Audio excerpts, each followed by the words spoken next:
Sen her sabah evde banyoda şey vardır. Her gittiğim banyoda bir de terazi vardır. Ben ne tartıyorlar diyorum bu yahu. Herkes kendini tartar diyor. Her gün o mizana çıkar kendini tartar.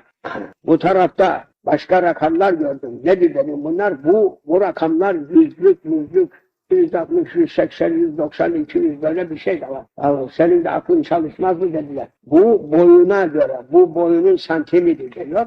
Bu karşısındaki de ağırlık. Bu boyuna göre ağırlık böyle olacak. Değilse aç kalacak bu insanlar. O gün sabah yemeyecek. Çok maraz edecek. Kahredecek akşama kadar.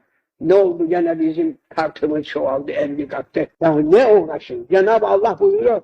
وَلَا تَجَسَّسُوا. Böyle boş şeylerin arkasına düşüp kendinizi zahmete sokmayın ey kullar. Bu tecessüstür. Nedir yahu tartı? Her gün tartı, her ay tartı.